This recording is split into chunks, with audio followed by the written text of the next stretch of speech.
मित्रों नमस्कार, मैं सुधाकर अभिषेक अपने YouTube चैनल SD पॉइंट में आप सभी का हार्दिक स्वागत करता हूं।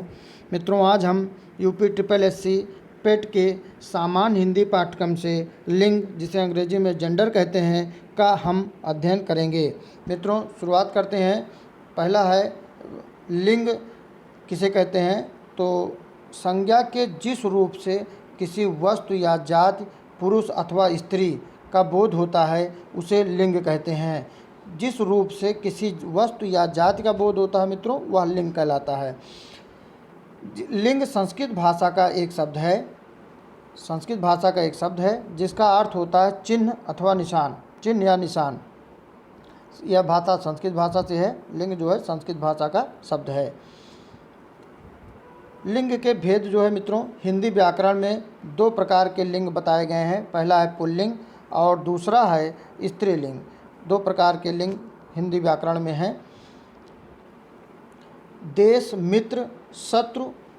देश, मित्र, शत्रु, प्रधानमंत्री, कपड़ा, पानी, आत्मा आदि कुछ शब्दों का प्रयोग दोनों लिंग में होता है। फिर सुन लीजिएगा मित्रों, देश है, मित्र है, शत्रु, प्रधानमंत्री, कपड़ा, पानी, आत्मा आदि कुछ शब्दों का प्रयोग दोनों लिंग में होता है। आगे पढ़ते हैं मित्रों, पुल्लिंग शब्द क्या हैं। तो पुल्लिंग शब्द धातु, अन्न, माह, दिवस, तारे, ग्रह, रत्न, देश, शहर, पहाड़ इत्यादि के नाम पुल्लिंग होते हैं। फिर सुन लीजिए, धातु, अन्न, माह, दिवस, तारे, ग्रह, रत्न, देश, शहर, ये सब अलग अलग है मित्रों सब। तो पहाड़ इत्यादि के नाम पुल्लिंग होते हैं। अपवाद के रूप में पृथ्वी है, चांदी है, मूंग है, अरहर, मकई, दाल, इमली, काशी, मथुरा, अयोध्या, ये सब स्त्रीलिंग हैं। अपवाद के रूप मित्रों सब स्त्रीलिंग हैं। अगला है प, त्वा, आव, पन वाले भाववाचक शब्दांत जैसे बुढ़ापा, लड़प्पन, इतिहास, तो पुल्लिंग शब्द होते हैं। इसमें मित्रों इतिहास क्या, ये इत्यादि है। ये यहाँ पे इत्यादि टाइप किया था मैंने मित्रों, छप गया था इतिहास। इत्यादि पुल्लिंग शब्द होते हैं भाववाचक रूप में। पद, त्वा, आव, पन वाले भाववाचक शब्दांत जैसे मित्रों बताया बुढ़ापा में पाया, तो ये जो है क्या कहते हैं पुल्लिंग शब्द है। और लड़प्पन, तो इसमें भी ये पुल्लिंग है, इसमें पन आया है। अगला है मित्रों स्त्रीलिंग क्या है, नदियों के नाम जैसे गंगा, यमुना, सरस्वती तथा तिथियों के नाम जैसे दूज, चौथ, भैया दूज या दूज आता है, ये सब तिथि है मित्रों। चौथ इत्यादि जो है स्त्रीलिंग के अंतर्गत आते हैं, स्त्रीलिंग शब्द हैं। आगे मित्रों इसमें कि अपवाद के रूप में कुछ नदियां हैं जो कि पुल्लिंग में आती हैं। अपवाद रूप में जैसे सिंधु नदी है, ब्रह्मपुत्र नदी, सोन नदियां इत्यादि पुल्लिंग नदी में पुल्लिंग शब्दों में आती हैं।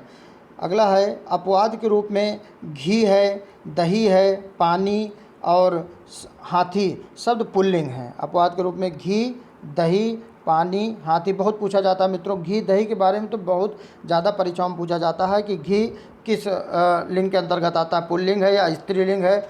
और कभी कभी लिख देते हैं मित्रों उभयलिंग भी, लेकिन इसमें जो है हिंदी में दो ही लिंग हैं।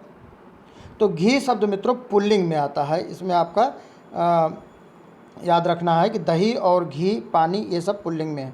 अब फिर है मित्रों आगे इसमें कि वट, जहाँ जो शब्द जिसमें आ जाए वट, हट, अंत, ता वाले भाववाचक शब्दांत जिस शब्द के अंत में अगर ये सब आते हैं, जैसे बनावट हुआ इसमें वट आया, फिर घबराहट इसमें हट आया, मन गढ़ंत में तो अंत शब्द आया इसमें। तो इत्यादि जो शब्द होते हैं मित्रों वे शब्द स्त्रीलिंग शब्द होते हैं। ठीक है, शिष्टता इसमें ता आया, इत्यादि स्त्रीलिंग शब्द होते हैं। अब प्रश्न इस पर कैसे पूछे जाते हैं मित्रों, इसको भी देख लीजिए कि विद्वान शब्द का स्त्रीलिंग क्या होगा। जैसे प्रश्न आ गया विद्वान शब्द का स्त्रीलिंग क्या होगा। पहला विकल्प है मित्रों विदुषी, दूसरा है विद्वती, तीसरा विद्यामती और चौथा है विद्यावंती। तो विद्वान का जो स्त्रीलिंग होगा मित्रों वह होगा विदुषी। पहला विकल्प इसमें आपका सही है। दूसरा देख लीजिए, कवि शब्द के बारे में अगर पूछ लिया जाए मित्रों, कवि शब्द का स्त्रीलिंग रूप है। कवि शब्द का स्त्रीलिंग रूप विकल्प है मित्रों कवित्री, देखिए मित्रों कवित्री, कवयित्री और कवयित्री, और चौथा है कवयत्री। तो जब कवित्री लिखा जाता है मित्रों वह होता है इस तरह से कवित्री। इसमें आपका तीसरा विकल्प सही है, यह कवि का जो है स्त्रीलिंग है कवित्री। हाथी का स्त्रीलिंग होगा, अब हाथी हथनी पहला विकल्प है मित्रों, हाथनी, दूसरा हाथिन, तीसरा है हाथनी और चौथा है हाथिन। तो हाथी का जो स्त्रीलिंग होगा मित्रों वह होगा हथनी। इसमें आपका तीसरा विकल्प सही है हथनी। मेहतर का स्त्रीलिंग होगा, मेहतर का स्त्रीलिंग क्या होगा, मेहतरानी, मेहतारानी, मेहतरी, मेहतरी और मेहतरी। तो मित्रों मेहतर का जो स्त्रीलिंग होगा वो होगा मेहतरानी। इसमें आपका पहला विकल्प सही है। बाघ का स्त्रीलिंग होगा, चारों विकल्प देख लीजिए मित्रों, सभी लोग जानते होंगे बाघ शब्द का जो स्त्रीलिंग देखा जाए तो बाघिन, बागिन या बागिनी या बाघिनी। तो बाघ का जो स्त्रीलिंग होगा मित्रों वह होगा बाघिन। इसमें आपका पहला विकल्प सही है बाघिन। गोपी का पुल्लिंग शब्द होगा, पहला विकल्प है मित्रों गोपी को बताना है कि पुल्लिंग इसका क्या होगा, गोप होगा, ग्वाला होगा, गोपाल होगा या गोप वाला। तो गोपी का जो पुल्लिंग होगा मित्रों वह होगा गोप। इसमें आपका पहला विकल्प सही है। सांप का स्त्रीलिंग क्या होगा, आप लोग भी कमेंट बॉक्स में बताइएगा मित्रों। और जो लोग चैनल पे मित्रों नए हैं ज़रूर चैनल को सब्सक्राइब कर लें, शेयर कर दें, बेल आइकन की बटन दबा दें जिससे हमारे नए वीडियो की नोटिफिकेशन आपको तुरंत मिल जाए। सांप का स्त्रीलिंग आप लोग बताइएगा मित्रों, सांप का स्त्रीलिंग होगा सांपिन, सापिन, सापिनी और सापी। तो मित्रों जो सांप का स्त्रीलिंग होगा वो होगा सांपिन। इसमें आपका पहला विकल्प सही है। व्याख्या के बाद मित्रों कुछ उदाहरण के द्वारा आपको समझाने की कोशिश कर रहे हैं कि जिससे हमेशा के लिए चीज़ स्थिर हो जाए। अगला प्रश्न है, अगला क्या मित्रों, फिर कुछ चीज़ें हैं जो व्याख्या में अभी ऊपर मैंने नहीं बताई थी उसको भी मैं बता रहा हूँ। कुछ चीज़ें होती हैं अकारांत, इकारांत, कामा है दोनों सबके बीच में, तो इकारांत बड़ी है यहाँ पे, और फिर नकारांत तथा उकारांत संज्ञाएं प्रायः स्त्रीलिंग होती हैं। इसको ध्यान रखना मित्रों, जब अकारांत या इकारांत ऐसे संज्ञाएं आती हैं तो वहाँ पे स्त्रीलिंग होते हैं। उदाहरण तौर देख लीजिएगा मित्रों, पहला है कि अकारांत संज्ञाएं जैसे शब्द के अंत में आ रहा है, जैसे है दया, इसमें आ रहा है। फिर है मित्रों माया, इसमें भी आ रहा है, कृपा, इसमें भी क्षमा, शोभा, ये सब अकारांत संज्ञाएं मित्रों स्त्रीलिंग में आती हैं। फिर छोटी इकारांत अगर संज्ञाएं देखा जाए तो निधि, विधि, परिधि, अग्नि, ये सब जो है इकारांत संज्ञाएं स्त्रीलिंग के अंतर्गत आती हैं, निधि, विधि और परिधि।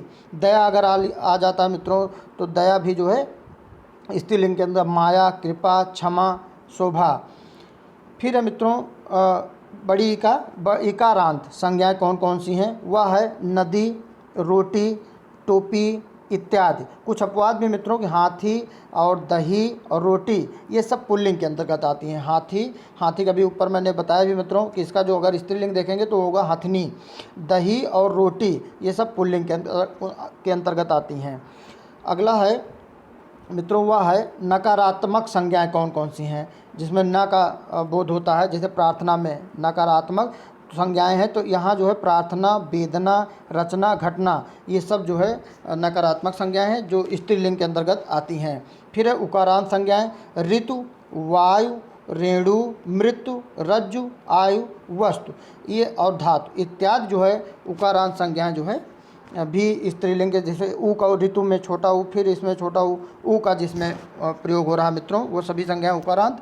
तो ये सभी संज्ञाएं जो है स्त्रीलिंग के अंतर्गत आती हैं।